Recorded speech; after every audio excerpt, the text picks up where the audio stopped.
Subscribe करें और bell दबाएं ताकि कोई खबर रह न जाए। मुल्क की सियासत के हवाले से भी बात कर लेते हैं। मुस्लिम लीग नून में ग्रुपिंग के हवाले से जो खबरें हैं वो जुबान ज़द-ए-आम हैं। इस हवाले से सीनियर क़यादत की जानिब से कई मरतबा तरदीद भी की गई, लेकिन जो हालात व वाक़यात हैं वो कुछ और ही बताते हैं। अब वफाकी वज़ीर फवाद चौधरी साहब मुस्लिम लीग नून के रहनुमा ख्वाजा आसिफ साहब के बारे में क्या कह रहे हैं वो आपको सुनवाते हैं। फवाद चौधरी साहब की गुफ्तगू आपने सुनी। लगारी साहब, आपको लगता है कि मुस्लिम लीग नून में लॉबी हो रही है और जो ख्वाजा आसिफ साहब हैं वो वज़ारत उज़्मा की कुर्सी के लिए कोशिशें कर रहे हैं नून लीग के प्लेटफॉर्म से?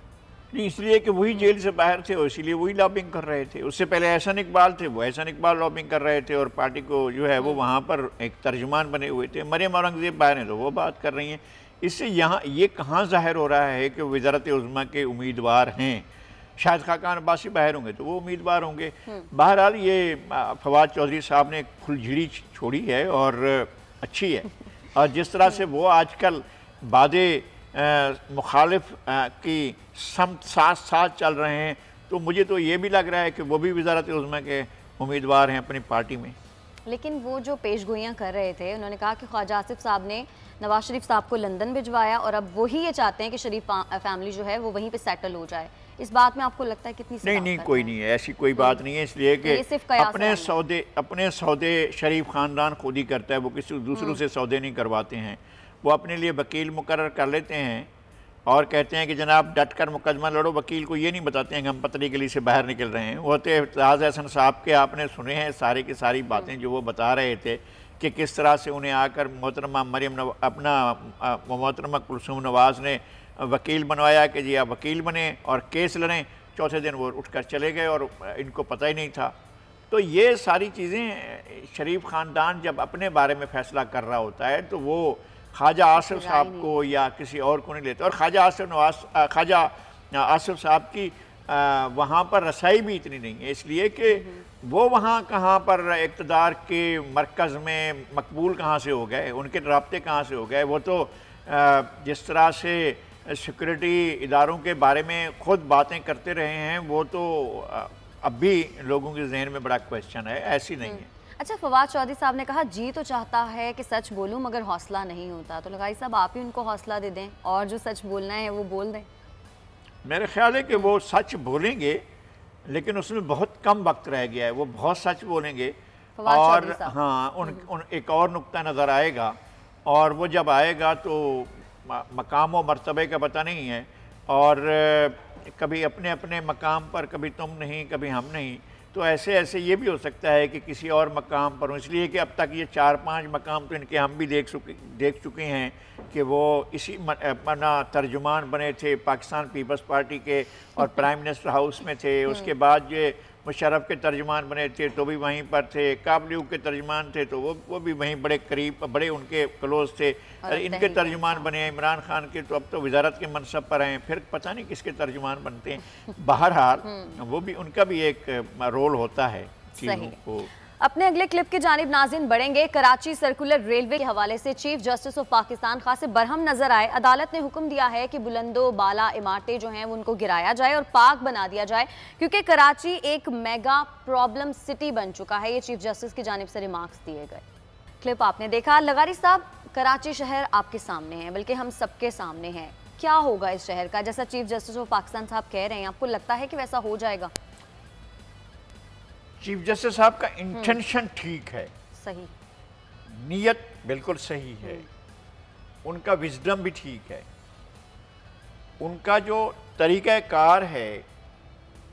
देखें, अदालत का बहुत ज़्यादा एहतराम होता है, हर सोसाइटी के अंदर होता है और हम लोग जो हैं वो अदालतों के एहतराम के निगहबान होते हैं।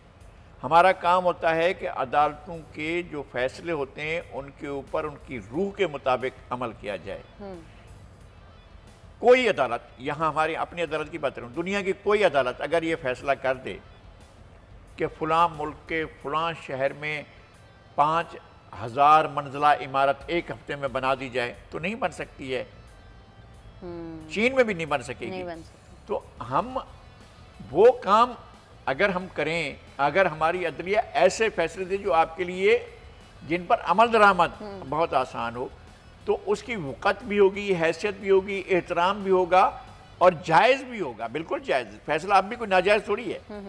मसला ये है कि अगर एक हफ्ते के अंदर ना हुआ, मैं 1000 मरतबा खुदा न खास्ता कहते हुए ये कहता हूँ, ये अर्ज़ कर रहा हूँ, इंतहाई आजिज़ी के साथ, इनकसार के साथ, एहतराम के साथ, इज़्ज़त के साथ, दस्त बस्ता दोनों हाथ जोड़कर मैं ये अर्ज़ करता हूँ कि खुदा न खास्ता, वही 1000 मरतबा, कि अगर इस फैसले पर मिनो अन अमल ना हुआ तो क्या किसी की बेइज्जती होगी? क्या आप फिर बुला लेंगे आप लोगों को कंटेम्प्ट में, आ जाएंगे कंटेम्प्ट में, फिर कंटेम्प्ट में लोगों के ओहदे भी ख़त्म हो जाएंगे। हो सकता है कि वज़ीर आला वज़ीर न, हो सकता है कि मेयर न रहे, हो सकता है कि कोई हुकूमत न रहे, हो सकता है कि कोई भी चीज़ हो जाए, लेकिन क्या उस फैसले पर अमल होगा? ठीक है, उस फैसले को वहाँ से पकड़े ना जहाँ पर बेसिक, जहाँ से शुरू होती है सर्कुलर रेलवे, मेन लाइन से यहाँ टर्न करती है, तो यहाँ पर आप कैसे कब्जा खाली कराएंगे? जब यूनिवर्सिटी रोड की तरफ बढ़ते हुए उस तरफ जहाँ पर पुराना रूट है, देखें हम इस शहर को पिछले 50-55 साल से देख रहे हैं। मेरी उम्र इतनी नहीं है, मैं 5-6 साल की उम्र में, 6-7-8 साल की उम्र में यहाँ पर आ गया था, तो मैं इसको देख रहा हूँ। तो अब उसके बाद अगर जहाँ जहाँ से कब्जे हुए हैं, जिस इदारे ने कब्जे किए हैं, तो क्या आप तमाम फरीकैन को बुलाकर उनको कहेंगे कि आप तो आसानी से छोड़ सकते हैं, छोड़ दें? ऐसा ही वो तो ऐसा नहीं हो रहा है। देखें, बहुत जहाँ पर बड़े बड़े लोगों के पर चलते हैं, वहाँ कौन जाएगा? जहाँ पर परिंदे भी सांस लेते हुए ज़रा एहतियात करते हैं, तो आप सारे का सारा अगर कब्जा खाली कराना है तो शुरू कहाँ से करेंगे? वहाँ से शुरू कराएं और उन इदारों को बुलवाएं कि जी आपका पहले यहाँ से कब्जा है, इसको खाली कराएं, फिर आगे बढ़ें, फिर आगे बढ़ें, फिर आगे बढ़ें, बढ़ते चले जाएं और खाली कराते चले जाएं। आप ये मेरा ख्याल में, मेरा इंतहाई आजिज़ी के साथ है, मैं फिर अर्ज़ करता हूँ, मुझे अदालत के फैसले पर क्रिटिसिज्म का जायज़ हक है, मगर मैं अदालत के फैसले का एहतराम करते हुए मैं ये अर्ज़ करता हूँ कि आप रूट बना दें कि यहाँ से यहाँ तक इस तरह खाली करें, यहाँ से यहाँ तक खाली करें, यहाँ से यहाँ तक खाली करें। अदालत के सामने इज़्ज़त माब चीफ जस्टिस साहब एक एक चीज़ से वाकिफ़ हैं और वो पूरे का पूरा रूट उनका देखा भला है, उनने बचपन में ही देखा हुआ है सारे का सारा। उस तरह से आप रूट को खाली कराते चले जाएँ और आखिर तक जब पहुँचेंगे वज़ीर मेंशन तक तो आपको रूट खाली मिलेगा।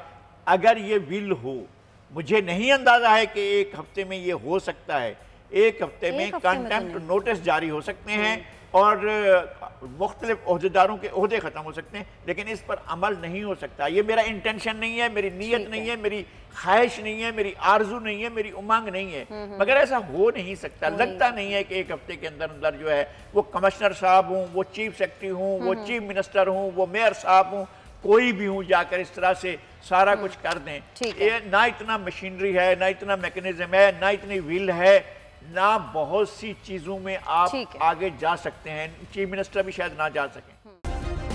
सब्सक्राइब करें और बेल दबाएं ताकि कोई खबर रह न जाए।